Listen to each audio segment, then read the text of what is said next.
இறைவனின் பேச்சைக் கேட்பதும் அருளே. அன்று நான் எனது நண்பனுடன் ஒரு நோயாளியை பார்ப்பதற்காக நினைத்திருந்தேன். அந்த நோயாளி எனது நண்பனின் தூரத்து உறவு.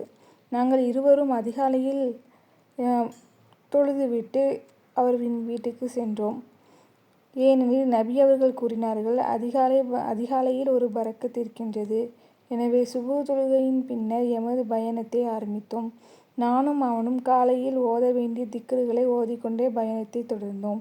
அதன்போது அல்லாஹும்ம இன்னி அஊது பிக்க மினல் ஹம்மி வல் ஹஸன், யா அல்லாஹ் எனது கவலைகளை நீக்கி வைப்பாயாக என்கின்ற துவாவை ஓதும்போது, ஏன் நபி அவர்கள் கவலையிலிருந்து இவ்வளவு தூரம் பாதுகாப்பு தேட வேண்டும் என சிந்தித்து கொண்டே திக்ருகளை ஓதி முடித்தேன்.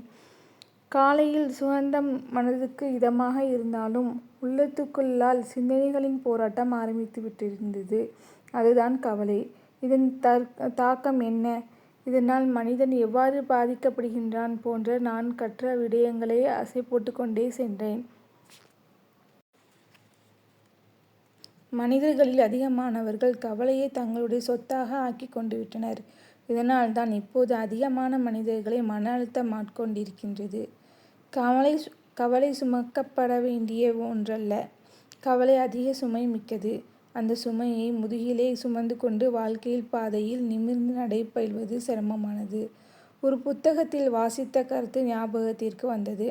அநேகர் தங்களது வாழ்க்கையில் சிறப்புமிக்க காலத்தை கவலை கொண்டே கழித்து வருகின்றனர். ராபின் ஷர்மா என்பவர் எழுதியுள்ளார். இப்படி கவலை என்பது வாழ்க்கையின் சுவையை அப்பட்டமாக எரித்து சாம்பலாக்கி கொண்டிருக்கின்றது என்பதனை நான் சந்திக்கின்ற பல மனிதர்களின் வாழ்வில் நிதர்சனமாக கண்டு கொண்டிருக்கின்றேன். கவலை திரும்ப திரும்ப மீட்டப்பட வேண்டியதல்ல, மாற்றமாக அது அழிக்கப்பட வேண்டிய ஒரு கலை.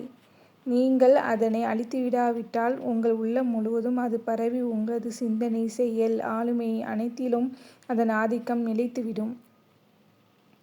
இந்த சிந்தனைகளுடனேயே அந்த நோயாளியை பார்க்க சென்றிருந்தோம். அவர்களின் வீட்டையும் அடைந்துவிட்டோம். அவர் ஒரு மன அழுத்த நோயாளி. அவருடன் நீண்ட நேரம் பேசிக்கொண்டிருந்தோம். அவரது கதை முழுவதும் கவலை அப்பியிருந்தது. எதிலும் கவலை, எங்கும் கவலை, எதையும் திருப்தியுடன் ஏற்றுக்கொள்ளாத நிலை. நீண்ட நேரம் அவருடன் பேசிக்கொண்டே இருந்தார். அவர் பேசிக்கொண்டே இருந்தார். நாங்களும் செவிமடுத்துக் கொண்டே இருந்தோம். அவர் கதைப்பதை நாங்கள் சீரியஸாக உள்வாங்கிக் கொண்டிருக்கின்றோம் என்பதனை எங்களது முகபாவனை மூலமும் ஆம், இல்லை, அப்படியா போன்ற சொற்களின் மூலமும் வெளிப்படுத்திக் கொண்டிருந்தோம். இவ்வாறு நாம் செவிமடுத்து அவரது உள்ளத்திலுள்ள குப்பைகள், கவலைகள் அனைத்தையும் கொட்டுவதற்கான உற்சாகத்தை அவருக்கு வழங்கியது. சரியாக 1 மணி நேரம் அவர் பேச ஆரம்பித்தார்.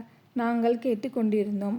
அப்போது அவர் எனது நண்பனை பார்த்து, உங்களது நண்பனும் உங்களைப் போலவே நான் கூறும் விஷயங்களை கவனமாக கேட்கின்றார். இப்படியானவர்களோடு பேசிக்கொண்டிருக்கும் போது எனக்கு ஆறுதலாக இருக்கின்றது என்றார். அப்போது கவலை பற்றி காலையில் எனது உள்ளத்தில் தோன்றிய சிந்தனைகள் ஞாபகத்திற்கு வந்தன. கவலை என்பது வாழ்க்கையில் எமக்கான கட்டு சாதம் அல்ல. கவலை என்பது வாழ்க்கையில் எமக்கான கட்டு சாதம் அல்ல. அது சுமப்பதற்கான ஒரு விஷயமும் அல்ல. அது இடைக்கிடையே எங்கள் மீது ஏற்றப்படுகின்ற சுமை. அந்த சுமையை இறக்கி வைத்தால் மட்டுமே எங்களுடைய வாழ்க்கை பயணத்தில் வீரியத்துடன் முன்னோக்கி பாயலாம். இல்லாவிட்டால் எல்லாமே ஸ்தம்பித்து போய்விடும். கவலைகளாலேயே நோயாளியாகிவிட்ட இந்த மனிதரை பார்க்கும் போதும் அவர் படும் கஷ்டங்களை உணரும் போதும் நபியவர்களின் உளவியல் சிகிச்சைக்காகத்தான் மிக சிறந்தது என எனதுள்ளம் சொன்னது. உள்ளத்தின் கவலைகளை சுமந்திருக்கும் ஒருவர் ஒவ்வொரு நாளும் அந்த கவலைகளை உள்ளத்தின் உருவாக்குகின்ற அந்த இறைவனிடமே, யா இறைவா, எனது கவலையை நான் உணர்கின்றேன். எனவே நீ அதனை என்னிடமிருந்து இறக்கி வைத்துவிடு என்று கேட்பதை விட சிறந்த சிகிச்சை வேறு எதுவும் இருக்க முடியாது. இதுதான் உண்மையான சிகிச்சை. கவலையை உடையவர் உணர்கிறார். அதனை உருவாக்கும் அடிப்படை இடமே இதனை அழித்துவிடுமாறு மன்றாடுகிறார். நிச்சயம் அது சரியான முறையில் கேட்கப்பட்டால் கவலைகள் அழிந்தே விடும். அல் குர்ஆனின் வசனங்களும் நபியின் வாக்குகளும் சில சந்தர்ப்பங்களில் யாரும் விளங்க முடியாத அற்புதமான விளக்கங்களை கொண்டு வந்து சேர்க்கின்றன என்பதை எண்ணும்போது ஆச்சரியம் இன்னும் விரிந்து கொண்டே செல்கிறது. பின்னர் அந்த மனிதர் என்னை பார்த்து, எனக்கு ஏதாவது சொல்லுங்கள் என்றார். அவரிடம் நோய் தொடர்பாக நான் கேட்க வேண்டிய இன்னும் சில விஷயங்கள் கேட்டறிந்து கொண்டேன். இன்ஷா அல்லாஹ் உங்களது உள்ளத்திலுள்ள கவலைகளை அகற்ற முடியும் என்றேன். அப்படியா? அவர் முகத்தில் ஆச்சரியக்குறி. கவலையை உங்களது உள்ளத்தில் உருவாக்குபவர் யார் என கேட்டேன். இறைவன் என்றார். நீங்கள் இறைவனை நம்புகின்றீர்களா என்று கேட்டேன். அவர் என சிரித்து கொண்டே கேட்டேன். இது என்ன கேள்வி? நிச்சயமாக நான் அவனை நம்புகின்றேன் என்றார். உங்களது பிரார்த்தனை எத்தனை வீதம் இறைவன் ஏற்றுக்கொள்வான் என நம்புகின்றீர்கள் என்று கேட்டேன். 30 வீதம் என்றார். ஏன் இதனை 100 வீதமாக்க முடியாதா என்று கேட்டேன். நாங்கள் செய்கின்ற தவறுகளுக்கு எவ்வாறு 100% எதிர்பார்க்க முடியும் என்றார். சரி, நாங்கள் இருவரும் உங்களுக்காக பிரார்த்திக்கின்றோம். நீங்களும் எங்களுக்காகவும் உங்களது நிலையை சீராக்குமாறும் இறைவனிடம் பிரார்த்தியுங்கள். இப்போதே நாங்கள் 3 பேரும் 2 ரக்காத்துகள் லுஹா தொழுதுவிட்டு இறைவனிடம் பிரார்த்திப்போம் என்றேன். பின்னர் மூவரும் தொழுது பிரார்த்தனையில் ஈடுபட்டோம். பின்னர் சிந்தனைகளை கட்டுப்படுத்துவதற்கான சில வழிமுறைகளை கற்றுக் கொடுத்தேன். சிறிது நேர ஓய்வின் பின்னர் சூரத்துல் ஷம்ஸை தாஹா ஜுனைதுடைய அழகிய குரலில் இயக்கிவிட்டு ஓதும்போது ஏற்படும் ராக மாற்றங்களுடன் அதனை செவிமடுக்குமாறு அவரிடம் வேண்டினேன். அதனை அவர் ஏற்றுக்கொண்டார். திரும்பவும் ஒரு முறை இயக்குமாறு கூறினார். 3ஆம் முறையாகவும் அதனை கேட்டுக்கொண்டார். அவரது கண்களிலிருந்து கண்ணீர் வடிய ஆரம்பித்தது. இவ்வளவு காலமாக நான் வாழ்ந்தும் இப்படியான ஒரு கூச்சலும் அனுபவத்தை என்னால் அனுபவிக்க முடியாமல் இருந்துவிட்டேனே என வருந்தினார். பின்னர் அந்த சூரா சொல்லும் கருத்தை மேலோட்டமாக விளக்கினோம். உள்ளங்களை இறைவன் செம்மைப்படுத்தி வைத்துள்ளான்.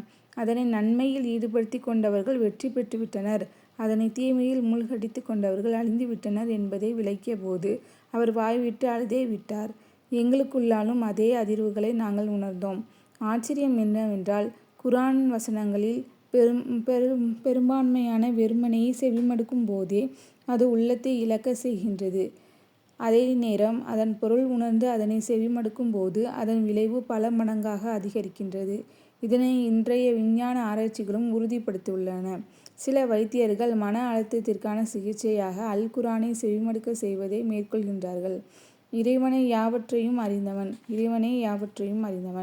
எங்களது உரையாடலும் சிகிச்சையும் முடிவும் கட்டத்தை அடைந்தது.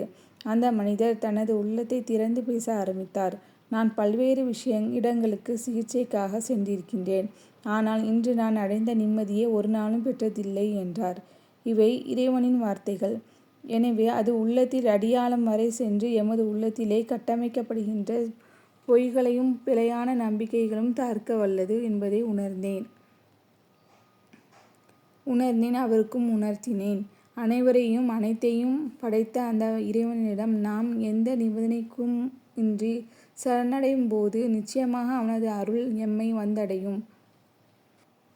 அவனது அருள் எங்களை வந்தடைந்துவிட்டால் உள்ளத்தில் எந்த கோளாறும் ஏற்படவே வாய்ப்பில்லை.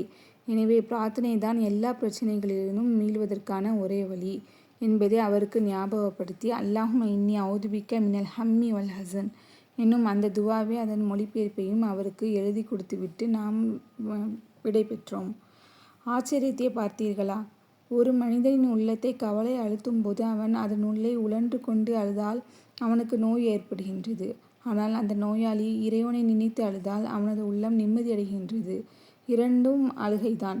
ஆனால் அதன் விளைவு வேறு துருவங்கள். அவனது அல் குர்ஆனை செவிமடுப்போம். அவனிடம் பணிந்திருந்து பிரார்த்திப்போம். அழுகையில் மிக சிறந்த அழுகையை நாம் தேர்வு செய்வோம்.